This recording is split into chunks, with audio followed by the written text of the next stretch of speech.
In the small, weathered town of Clarkton, Mississippi, the law wasn't something you looked up.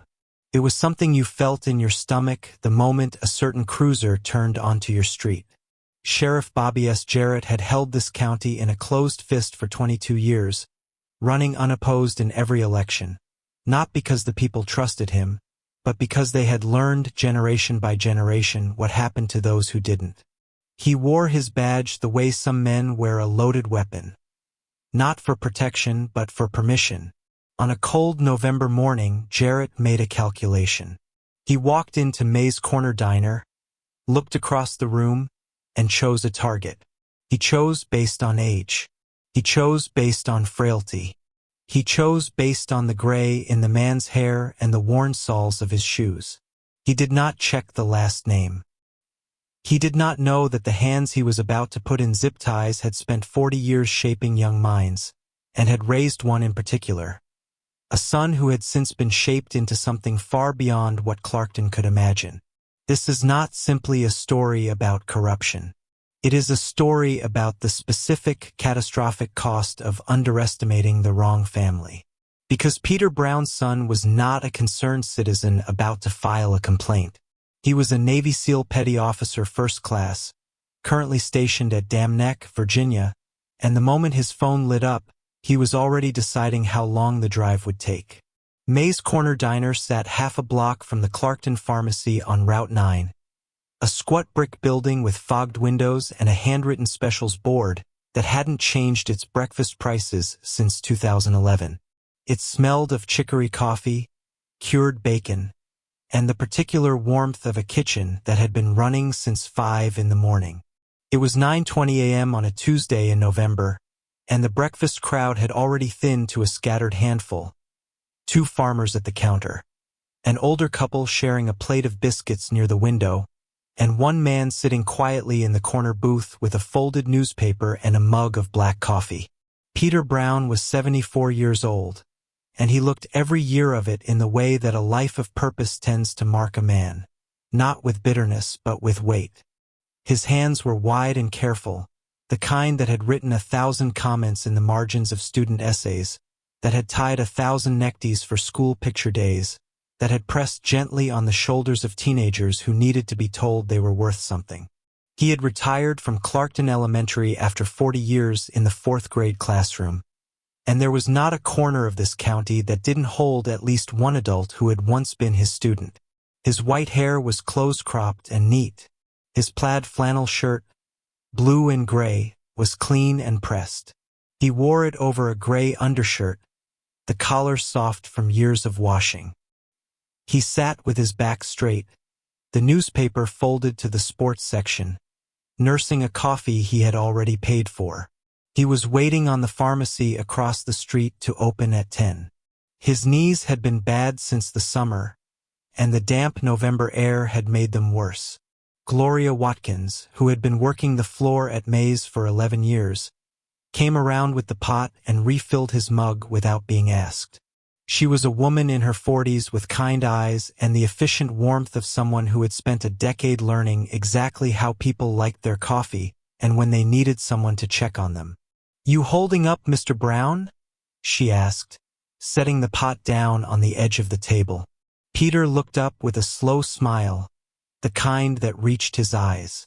"Can't complain, Gloria. Knees are hollering at me, but they've earned the right." He tapped the newspaper.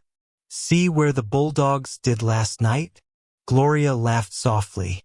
She started to answer. Then the bell above the door swung hard against the glass. The diner didn't go silent. It went still. It was a different thing entirely, the kind of stillness where people don't stop moving so much as they stop looking up. Coffee cups were set down. Forks were held midair. The couple near the window found something interesting to study in their plates. Sheriff Bobby S. Jarrett filled the doorframe. He was a large man, thick through the chest and neck, with a face that had gone permanently red somewhere around his late 40s and never recovered. His tan uniform was stretched across his shoulders, his belt heavy with equipment he rarely needed because his presence alone had always been sufficient. He had a head like a cinder block and small eyes that moved quickly across a room, cataloging, assessing, selecting. He had been sheriff of Clarkton County since Peter Brown was still teaching fractions, and in that time he had built himself an operation that had nothing to do with law enforcement and everything to do with control. Local businesses paid him. Complaints disappeared. The county commissioners looked the other way. There had been no reason, in 22 years, for any of that to change. He did not sit. He stood in the center of May's corner with his thumbs on his belt and scanned the room until his eyes landed on the corner booth. His expression didn't shift.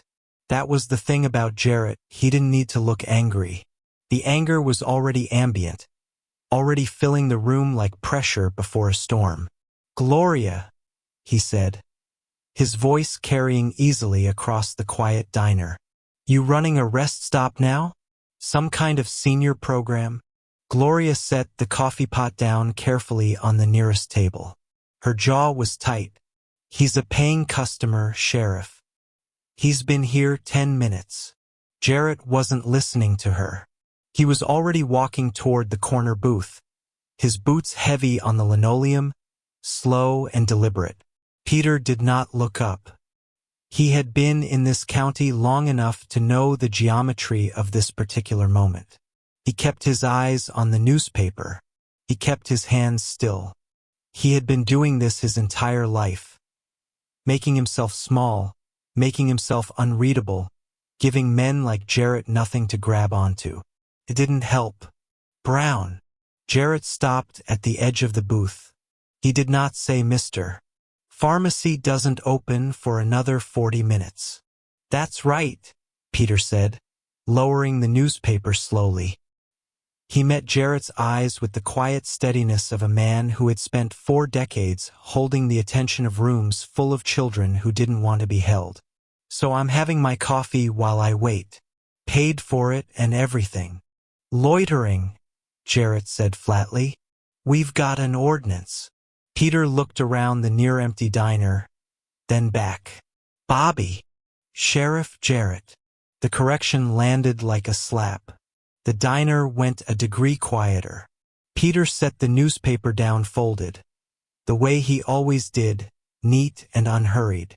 "Sheriff Jarrett," he said, with a dignity that cost him something. "There are 15 empty tables in this room. I'm not keeping anyone from—" "Get up. I haven't finished." Jarrett moved. He reached across the table, grabbed Peter by the collar of his flannel shirt, both hands, twisting the fabric, and yanked. Peter Brown was not a heavy man. He had never been. He came out of the booth fast and badly, his left hip catching the table's metal edge with a sound that was wrong in a way that everyone in the diner heard and understood immediately. He went down, not slowly. He went down the way elderly men go down when their body has been given no choice, folding and crumpling onto the linoleum floor, one hand scrabbling uselessly at the table edge. He made a sound short, breathless, cut off. "Mr. Brown." Gloria's voice broke. She started forward. "Stay back." Jarrett pointed at her without looking, his finger rigid. Then he looked down at Peter, who was on the floor clutching his left side, his face gray, his breath coming in short pulls. Resisting, disorderly conduct, failure to comply. "I didn't," Peter started. "Bobby, I didn't. I said get on your stomach." "I can't."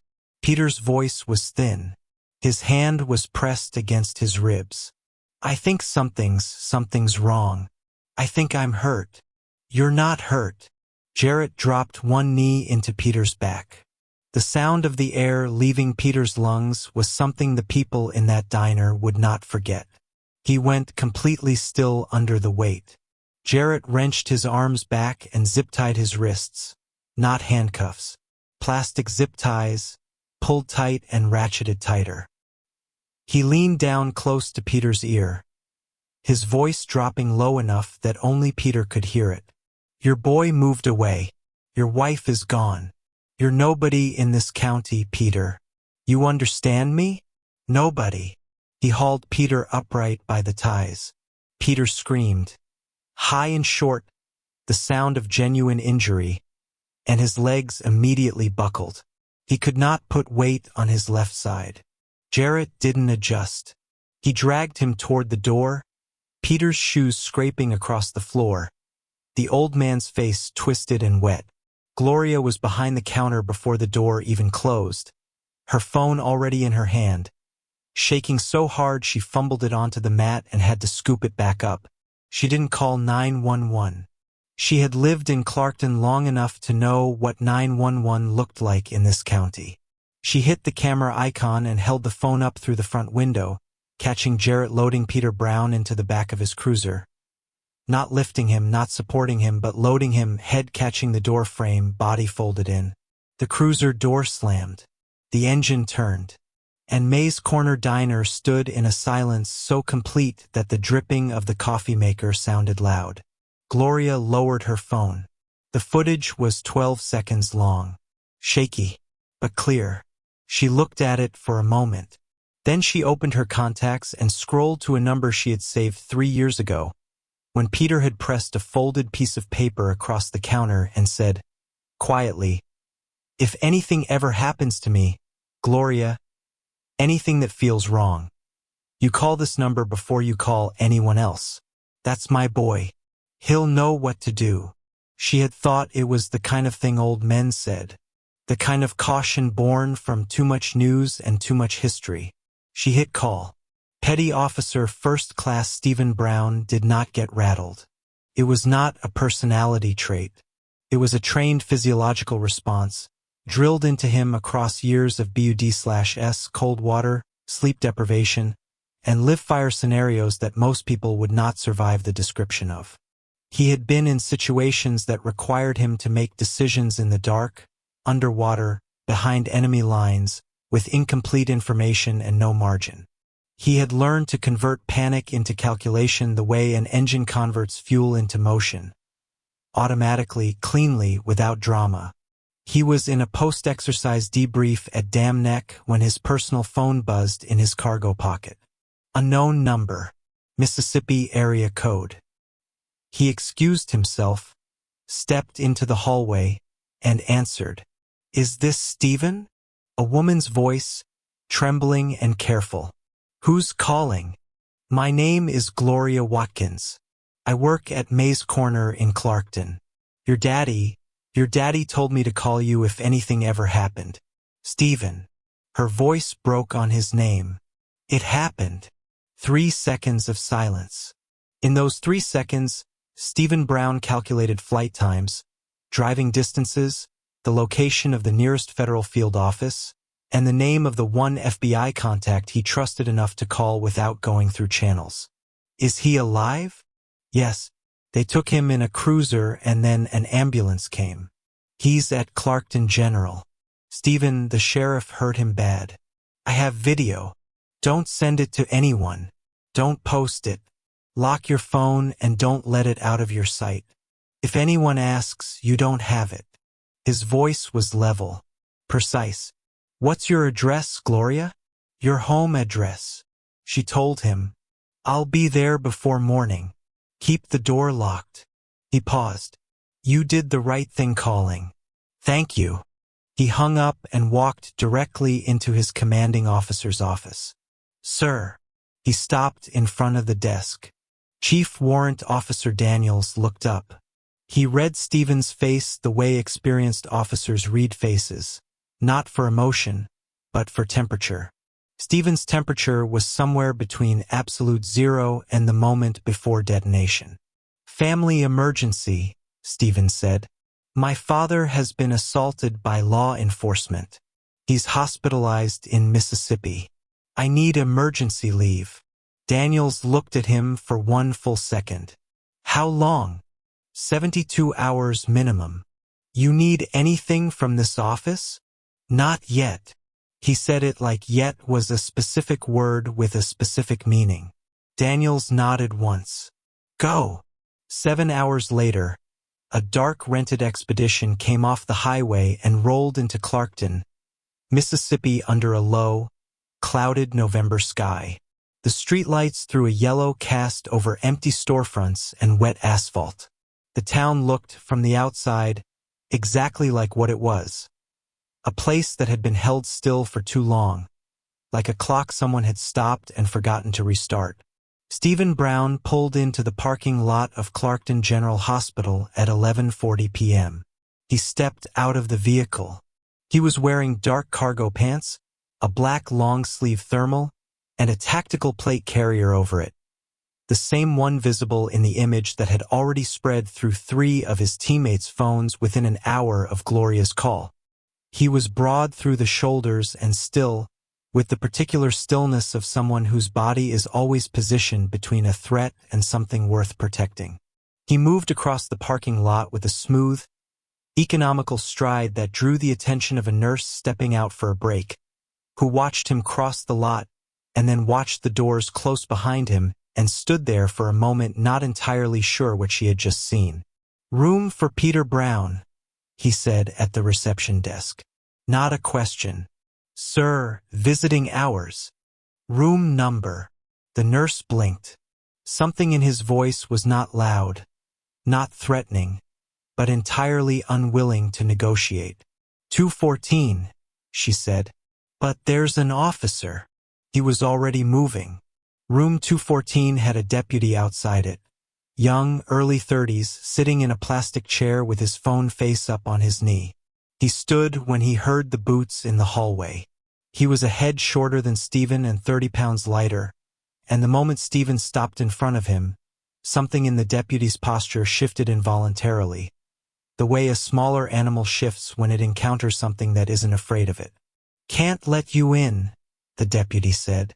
"Patient is a county detainee. Sheriff's orders." Stephen looked at him for a moment without speaking. The deputy, to his credit, held his ground. Then Stephen said very quietly, "I'm his son. I'm also going to tell you one time, professionally and as a courtesy, that everything that happened in that diner today is already on a federal server. The next 24 hours are going to determine whether you are part of the problem or part of the paperwork. Step aside." The deputy looked at Stephen's hands. He looked at the plate carrier. He looked at whatever was in Stephen's eyes, which was not anger exactly. It was something colder and more purposeful than anger. The face of a man who had already determined the outcome of this conversation and was simply waiting for the other party to catch up. He stepped aside. Stephen pushed the door open. The room was dim, lit by the soft blue glow of a monitor. Peter Brown lay in the hospital bed looking smaller than a man of his stature had any right to look. His face swollen on the left side, one eye dark and half closed, his lips split and sealed, his left leg immobilized in a soft brace. His left wrist was zip-tied to the metal bed rail. The same brand. The same tightness. Stephen stood in the doorway for exactly 1 second. Then he walked to the bed and put his hand on his father's arm very gently, the way you touch something that has been hurt. "Dad." Peter Brown's good eye opened slowly. Took him a moment to focus. When he did, the eye filled, and one tear ran sideways toward his ear. "Stephen." His voice was barely there, rough and low. "You didn't have to come all this way." "Yes, I did." Stephen reached into his cargo pocket and produced a small universal key. He uncuffed the zip tie from the rail in a single movement and set it carefully on the bedside table, evidence. Peter looked at his freed wrist. He flexed his fingers slowly. "They're going to be angry," Peter said. "Let them." Stephen pulled the chair to the bedside and sat down. He took his father's hand in both of his. "Tell me everything, Dad. From the beginning." Peter looked at his son's face, the steadiness in it, the controlled heat beneath the surface, and he saw something that both frightened and moved him. He had spent 40 years teaching children that their worth was not determined by how much other people diminished them. He had tried to teach that to his son as well, between deployments, in phone calls, in the way he had lived his own life in this town with his chin up even when the jarrets of the world made it costly. He saw now that Stephen had learned something else alongside it. That dignity, undefended, was sometimes just a target. "Brody came in while I was waiting on my prescription," Peter said, his voice steadying as he spoke. "I wasn't doing a thing wrong, son. I was just drinking my coffee." Stephen nodded. He did not look away. "I know, Pop. Peter stopped. He pressed his lips together. "He just wanted to hurt someone today. I was the someone he picked." "He picked wrong," Stephen said quietly. He squeezed his father's hand once and stood. "Rest now." Peter's good eye tracked him. "Stephen, don't do anything that's going to—" "I'm going to do exactly what you raised me to do." Stephen looked back at him from the doorway, the plate carrier dark against the dim light of the hall, his face composed and certain. "I'm going to make it right. The right way. I promise you." He walked out. The deputy in the hall heard the door close and then heard the retreating footsteps. Steady, deliberate, unhurried, and sat back down in his plastic chair and spent the rest of his shift staring at his phone without actually seeing it, with the specific unease of a man who has just understood that the thing heading in one direction in the night is not going to stop. Peter Brown had taken the same walk every Tuesday morning for 11 years. Down Calhoun Street, past the barber shop that hadn't changed its sign since 1987, past the post office where Miss Delia still sorted mail by hand, and through the glass door of May's Corner Diner at exactly 9 o'clock. Not 5 of, not 10 after, 9. He was a man who believed that punctuality was a form of respect, and he extended it to diners the same way he had extended it to classrooms. He always took the corner booth. He always ordered black coffee and whatever the day's fruit was on the side. And every Tuesday, without fail, he added a takeout order of buttered grits and 2 scrambled eggs for Ms. Ruth Alcott, his neighbor on Picket Lane, who was 81 years old, whose hip had never fully healed after her fall 2 winters ago, and who would not ask for help if the alternative was sitting alone in a quiet house pretending she wasn't hungry. Peter never made a thing of it. He simply ordered it, paid for it, and walked it over on his way home. That was the kind of man Clarkton had built him to be, or rather, the kind of man he had chosen to remain in spite of what Clarkton had become. The regulars knew him. Jimmy Pace, the electrician, always tipped his chin from the counter. The Whitfield brothers, who farmed the land off Route 9, always saved him a section of their newspaper if they'd finished it first. Gloria kept his mug full without being asked. There was a rhythm to the place, a fragile and practiced normalcy that the people of Clarkton maintained the way you maintain a fire in bad weather, carefully, and with the constant, unspoken awareness of how quickly it could go out. Everyone knew the rules. You didn't make noise when Jarrett's cruiser slowed on the street outside. You found somewhere else to look. You let the moment pass. You kept the fire going. The bell above the door didn't jingle so much as it crashed, swinging hard into the glass like a punctuation mark on a sentence nobody wanted to read. The Whitfield brothers set down their forks simultaneously without looking up. Jimmy Pace went still on his stool. Gloria's hand found the edge of the counter and held it. Sheriff Bobby S. Jarrett stood in the entrance and let the room feel him before he moved. His eyes crossed the diner in a slow, deliberate sweep, the kind of look that wasn't searching for anything specific, just reminding everything present that it could be found. Then they landed on the corner booth, on the folded newspaper, on the plaid flannel shirt and the white-haired man sitting quietly beneath it, who had done nothing in his life to deserve what was about to happen to him. Jarrett walked over. Peter did not look up immediately, and when he did, he kept his voice even and his hands still on the table. He said good morning. He explained he was waiting on the pharmacy.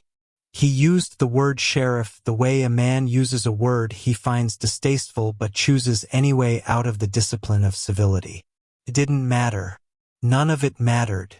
Jarrett grabbed him by the collar of his flannel shirt with both hands and pulled. Peter came out of the booth badly. his right shoulder twisting at an angle that produced a sound Gloria would hear in her sleep for weeks. He hit the edge of the neighboring booth on the way down. Ribs first, the crack of it flat and definitive, and crumpled to the floor with a breathless cry, one hand pressed uselessly against his side. Gloria was behind the counter before Jarrett had even turned around. Her hands were shaking so badly she nearly dropped the phone twice. She got the camera open. She held it up. She filmed every second. Jarrett's knee in Peter's back, the zip ties, the dragging, the door. And the moment the cruiser pulled away, she airdropped it to her sister and then, fingers trembling, to the number saved under Stephen, Mr. Brown's son. The number Peter had pressed into her hand 3 years ago and said simply, "Just in case, Gloria, just in case." The debrief had been running for 40 minutes when Stephen's phone lit up on the table beside his notepad. He glanced at it. Unknown number, Mississippi area code, and held up one finger to the room. He stepped into the hallway, answered, and listened without interrupting for 90 seconds. He asked 3 questions. He hung up. He stood in the hallway for a moment with the phone at his side. Then he opened the airdropped file and watched the video. He watched it once all the way through. Then he watched it again, slower, his eyes moving with the professional attention of a man cataloging terrain. The angle of Jarrett's body, the position of Peter's shoulder when it twisted, the moment his father's legs stopped holding him. He noted the zip ties. He noted the door frame. He noted his father's face in the window of the cruiser as it pulled away, and what was in it and what wasn't. He put the phone in his pocket. The temperature of his expression did not change. That was the part that would have unnerved anyone watching. Not rage, not grief, but the particular settled quality of a man who has just received his mission parameters and found them completely clear. He walked back into the room, gathered his folder, and looked at his commanding officer. "Sir, I need to speak with you." The tone was enough. The room read it and went quiet. Emergency family leave was approved in under 6 minutes. He was packed in 20. He made 2 phone calls en route to the airfield, one to Gloria, one to a federal contact in Jackson whose name he did not say aloud, and was wheels up within 4 hours of the video hitting his screen. He landed in Mississippi under a cold, clouded sky, stepped off the plane in tactical pants and a plate carrier, and moved through the small terminal with the focused, economical stride of a man who had already run every version of what came next and had chosen the one that ended right. Clarkton General was a small hospital that smelled of floor wax and recycled air, the kind of facility that did what it could with what it had and quietly referred the serious cases to Jackson. Stephen walked through the front entrance at 11:43 at night and crossed the lobby without slowing. The woman at the reception desk began the visiting hours speech and stopped somewhere in the middle of it, something in his bearing making the words feel beside the point. He got the room number and moved. The deputy outside room 214 was young, late 20s, soft around the jaw, with the borrowed authority of a man who had never had to generate his own. He stood when he heard Stephen coming down the hallway, which was the right instinct, and held up a hand, which was the wrong one. Stephen stopped close enough that the deputy had to make a choice about whether to hold his ground or give an inch. The deputy held it, technically, but something behind his eyes shifted. Stephen looked at him for a long moment, not with hostility, but with the complete and unhurried attention of a man who has assessed threats in conditions this deputy could not conceive of, and found this particular one to require very little of him. He said nothing. He simply waited. The deputy stepped aside. The room was dim and quiet. Peter Brown lay in the bed looking worn through, his face bruised in colors that deepened toward his left eye. His breathing shallow and careful in the way of a man managing pain with the only tool he has left, which is stillness. His left wrist was zip-tied to the bed rail, the plastic biting into skin that had no business being treated that way. Stephen stood at the bedside. He reached into his pocket, produced a small blade, and cut the tie cleanly. He folded it and put it in his pocket without a word. Evidence. Then he sat down, leaned forward, and put both hands around his father's. Peter's good eye opened slowly and found his son's face. Whatever he had been holding together in the hours since the diner shifted then. Not collapsed, just eased, like a man setting down something very heavy after a very long walk. "You didn't have to come," Peter said. His voice was low and abraded. "Yes, I did." Peter studied him. The steadiness, the heat beneath the surface held under careful discipline. "Stephen." He said it the way he had said it when Stephen was 17 and about to do something irreversible. "Don't do anything I wouldn't be proud of." Stephen looked at his father's face, at the bruising, at the careful way he breathed. He looked at him for a long moment before he answered. "That's exactly what I'm going to do." Gloria's sister lived on the east side of Clarkton in a small yellow house set back from the road behind a screen of overgrown hedges. Every light inside was on. Stephen pulled up at 12:30 in the morning and sat for a moment in the dark cab of the expedition, scanning the street in both directions out of habit, before he got out. Gloria met him at the door. She was still in her diner uniform. She looked like a woman who had been running on adrenaline for 15 hours and was only now beginning to understand what the crash was going to feel like. She handed him the phone with both hands, the way you hand someone something fragile, and he took it gently. He worked at the kitchen table while Gloria's sister made coffee nobody asked for but everybody needed. He downloaded the full unedited footage, 4 minutes and 17 seconds, far more than the clip she had airdropped, onto an encrypted drive he had carried in his kit bag. From the drive, he pushed copies to 3 separate secure servers. The first 2 were private.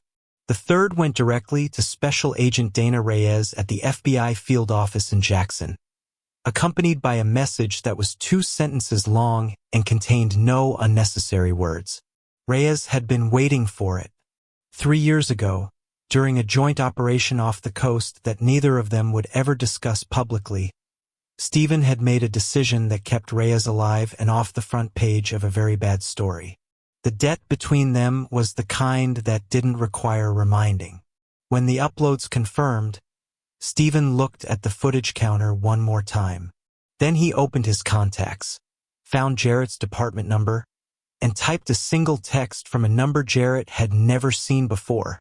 "It's already gone, but I haven't even started." He set the phone down on the table and picked up his coffee. Gloria watched him from across the kitchen, and for the first time since 9 o'clock that morning, she felt something that was not quite fear. The Clarkton County Sheriff's Department occupied a low brick building on Monroe Street that had last been renovated sometime during the Clinton administration. Stephen pushed through the front door at 9:15 the following morning, dressed in clean dark clothing, carrying a manila folder, and moving with the unhurried confidence of a man who had walked into rooms far more dangerous than this one and walked back out of all of them. The desk deputy stood. Stephen said he was there to see Sheriff Jarrett. The deputy told him to wait. Stephen waited, standing, for exactly 4 minutes, and then walked past the partition into the back hallway without being invited. Jarrett was behind his desk with 2 deputies flanking him like furniture that had learned to stand upright. He looked like a man who had not slept well, which was the first encouraging sign Stephen had seen since arriving in Clarkton. He stood when Stephen entered, which Stephen noted, because men who feel fully in control don't usually stand. Stephen placed 3 items on the desk in a neat row without a word. A printed still from the footage. A copy of 18 U.S. Code Section 242, deprivation of rights under color of law, annotated in the margins. And his own service record, the abbreviated version, which contained enough to make the point without elaborating on the parts that were classified. Jarrett looked at the items. Then he looked at Stephen. "You're making a threat in my house." "I'm filing a complaint," Stephen said pleasantly. "I'm a witness to a federal civil rights violation. I'm the victim's next of kin." And as of 11:47 last night, I'm a named complainant with the FBI field office in Jackson. He picked up the folder. I wanted you to have copies. Professional courtesy. He walked out. Behind him, Jarrett stood at his desk in the particular silence of a man whose authority has just been handled like paperwork. One of the deputies looked at the other. Neither spoke. Jarrett picked up his personal cell phone and dialed a number he kept in his head rather than his contacts, and said 4 words to the man who answered. It was the worst call he ever made. The Brown family property sat at the end of a gravel lane off Route 9, 3 acres of flat Mississippi land with a farmhouse at the center, a detached garage to the left, and a stand of old pecan trees along the eastern fence line that Peter had always said were older than the county itself. Stephen had grown up doing homework on the porch of that farmhouse. He had learned to change oil in that garage. He knew every sight line, every shadow, every place where the land dipped and gave a man cover. He arrived before noon and walked the perimeter first, the way he always assessed any ground, on foot, methodically, without rushing. He noted the approaches. There were 3 viable ones from the road and 1 from the tree line to the east that someone patient and moderately trained might consider. He covered all 4. He worked through the afternoon with what he had and what he could source from the hardware store on Meridian Avenue without drawing the kind of attention a full tactical setup would invite. Motion sensors on the lane and the eastern fence. The garage side door reinforced and alarmed. Entry points logged and weighted. He positioned himself in the upper room of the farmhouse with clean sight lines on the driveway, the tree line, and the road beyond the gate. He moved a chair to the window and set his kit within reach and called his father at 4:30. Peter answered on the second ring. His voice was clearer than the night before, the medication doing some of the work his stubbornness wouldn't allow him to do himself. "Stay there tonight, Dad," Stephen said. "Don't sign anything. Don't talk to anyone from the county. Trust me." A pause. "You sound like you're working." "I'm preparing," Stephen said. "There's a difference." He hung up and watched the road go amber in the late afternoon light. 2 miles out, though he couldn't see them yet, 3 pickup trucks sat idling on the shoulder of Route 9, waiting for dark. They cut their headlights a 1/4 mile out, which told Stephen 2 things. They had done this before, and they believed darkness was an advantage they held. The first motion sensor tripped at 1:58, the second at 2:01. For signatures, moving in a loose formation up the eastern fence line, which meant someone had looked at the property and made a reasonable assessment and still gotten it wrong, because the eastern fence line was exactly where Stephen had spent the most time that afternoon. He was already outside before they reached the tree line. He did not think of it as violence. He thought of it the way his instructors at BUD/S had taught him to think about any operation, as a series of problems to be solved in sequence, efficiently with minimum escalation and maximum control.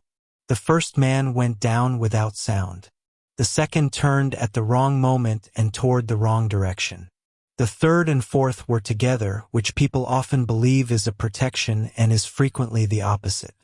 11 minutes after the first sensor tripped, all 4 were on the ground, wrists bound behind them with the same brand of plastic zip ties that Jarrett had used on Peter Brown at Clarkton General. Stephen had purchased them specifically for this purpose. He felt it was appropriate. Jarrett's call came at 2:17, his personal cell to the lead man's phone, which Stephen answered on the second ring and said nothing, only held the line open and let Jarrett speak, recording every word on the device in his breast pocket. Jarrett spoke for 41 seconds. He was very specific. He used the word cleanup twice and left no meaningful ambiguity about what he meant. Stephen ended the recording, sent the file to 3 servers and directly to Special Agent Reyes, and typed a single word, "Now." The federal task force crossed the Clarkton County line at 2:31. Jarrett came to the door at 5:53 in the morning in a white undershirt and bare feet, and for one unguarded moment before his face arranged itself into something harder, he looked exactly like what he was. A man who had believed, for 22 years, that consequence was something that happened to other people. Special Agent Reyes read him his rights on his own front porch while the neighborhood watched from behind curtain edges, and Clarkton County held its breath and then, slowly, let it out. The federal indictment ran to 41 pages. Civil rights violations. Racially motivated assault. 6 years of documented racketeering across 11 local businesses. Conspiracy to commit murder. The trial was held in Jackson, and it lasted 9 days, and the recording from the Brown family property played in full for the jury on the 4th morning. Jarrett was sentenced to 38 years. He did not speak at sentencing. There was nothing left to say that his own voice hadn't already said into a phone at 2:17 in the morning on a cold November night. The civil settlement reached $5.2 million. A portion covered Peter's medical costs and the 2 surgeries his ribs required. A portion funded Gloria's relocation, her security, and a year of wages while she found her footing somewhere Jarrett's name carried no weight. The remainder went to the founding of the Brown Family Community Center, built on the corner lot on Route 9 where May's Corner Diner had stood for 40 years. The same linoleum, the same light, the same corner of town where Peter Brown had ordered buttered grits for Ms. Ruth Alcott every Tuesday morning without being asked and without being thanked and without needing to be. On opening day, the whole town came. Peter Brown stood at the entrance with a pair of scissors and cut the ribbon himself, his ribs healed, his back straight, his chin level. Stephen stood to his right in full dress uniform, his hands clasped behind him, his eyes forward. The crowd spread out across the parking lot and down the sidewalk and into the street. Nobody looked away. This story reminds us that true strength isn't about a badge or a gun. It's about the will to stand up when sitting down is easier. It's about the fact that sometimes the quietest people, the ones who tip waitresses with folded bills they can barely afford, who walk takeout orders to elderly neighbors without being asked, who sit in corner booths with a newspaper and expect nothing more than to be left in peace. Sometimes those people have the most formidable protectors the world has ever produced. Peter Brown never asked for a warrior. He raised one.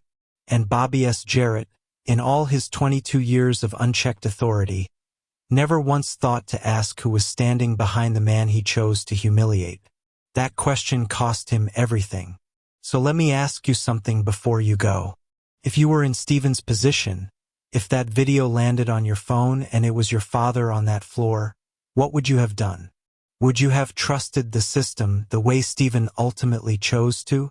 Or would the pull toward something faster, something more immediate, have been too strong to resist? There's no wrong answer. There's only the honest one. Leave it in the comments below. I read every single one, and the conversations you all start down there are some of the most thoughtful I've ever seen on this platform. If this story of patience, precision, and hard-earned justice gave you something today, hit that like button. Takes 1 second and it means more than you know.